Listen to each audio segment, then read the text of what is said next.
Chapter Umeme, Solar, and Other Songs. Mbogoi wasn't exactly untouched by electricity, but until now it only had solar power, known locally as just solar. With it, a few phones could be charged, and in some shops, including ours, a large fridge for drinks ran on solar. While the sun shone during the day, the fridge worked. At night, it didn't bother. So it's high time for umeme. That's Swahili for electricity. Remember this word, as it'll come up often. Just as Russia began its electrification in 1920, 104 years later, at the end of 2023, electrification arrived in Mbogoi. In Russia, this unstoppable progress was greeted with fear, gratitude, joy, and anxiety. In Tanzania, it was met with indifference. Electric poles appeared in the village, often in the most nonsensical locations. Power lines scribbled across the sky, while locals went on with their lives unfazed. I missed the moment electricity came to Mbogoi, but when it was installed in the house, Wrench's house, at the start of June, I witnessed it myself. Men in overalls arrived, climbed the poles, and installed electrical cabinets in places where they weren't needed. They scribbled some nonsensical instructions on them and left. Electricity only worked in half the... Since it didn't work, I climbed up to the attic to check what was wrong. If a spark accidentally ignites at the connection, the explosion will lift the roof about 40 meters into the air. And if we're lucky, it'll fall somewhere near the house, so we won't have to carry it from too far away. The Maasai don't know when New Year's is, nor do they celebrate it, not with fireworks or firecrackers. This explosion, however, could mark a precise moment in time. The perfect excuse to blow something up again. I can't imagine how the wires in the attic could be repaired. You could only walk on the crossbeams holding the roof supports with one hand, shining a flashlight with the other, and somehow using a third. If I slipped and stepped on the roof instead of the beam, I'd fall straight through the attic into the house below. I know a gift from the heavens is always welcome, but let's save that for another time. A few days ago, 2 large trucks loaded with poles were parked in the village, likely destined to become utility poles for extending the power grid. This suggests that they're planning to bring electricity further past Mbogoi, though I'm not sure where. It's not like there's much out that way. Maybe the cows complained that their hair curlers weren't working in the bush. With their prior experience limited to 12-volt solar systems, no one here has been seriously zapped or killed by electricity yet. I tried to educate them. Electricity can kill you in a second. Treat it like you would a leopard. Electricity isn't a cow. It never occurred to me that I'd ever say those words.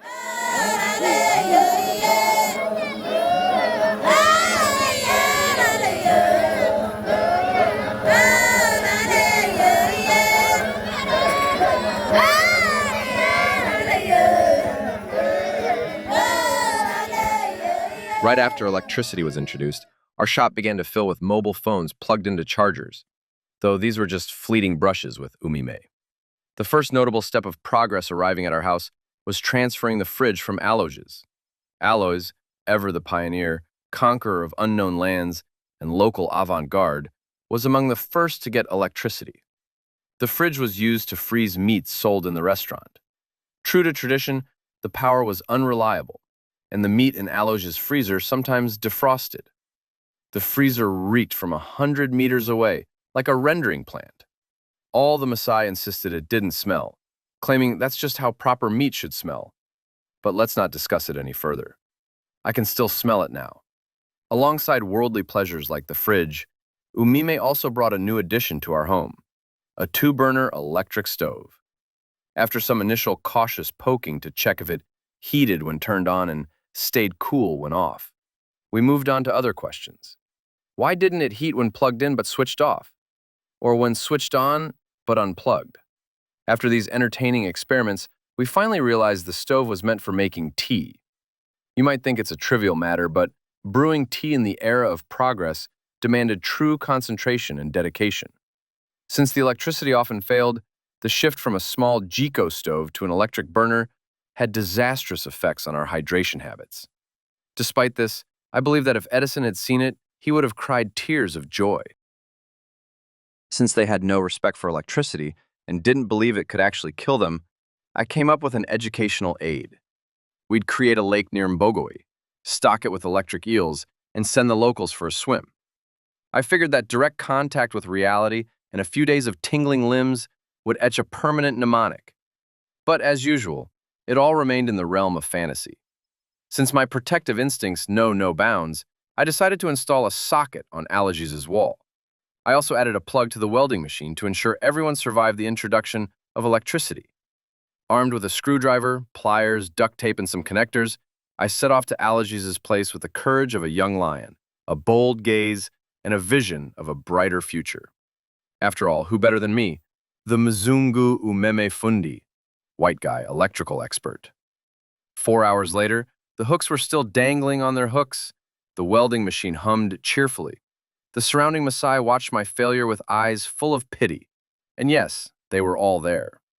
I haven't yet mentioned the amazing tools we managed to buy in Handeni for working with electricity. For example, a universal measuring device that can gauge current, voltage, resistance, and other nonsense no normal person cares about. This specific gadget could detect voltage even in places it didn't exist. When the test electrodes were held in the air about 20 centimeters apart, the device measured 10 volts. It was like someone saying, "Do you feel the tension in the air?" Except this tool could actually measure it. Fortunately, after taking 10 readings and averaging them, you'd get an approximate value. I also had a magical screwdriver. When it touched a live wire under Umeme, the bulb inside it lit up. It was simple. Bulb on, electricity present. Bulb off, no electricity. Bulb on, electricity is. Bulb off, it isn't. Electricity is. Bulb off, it isn't. You might find my repetition tiresome, but trust me, this is a matter of survival. So here's the quiz. When the bulb in the screwdriver handle lights up, is there electricity? Okay, I'll drop it now.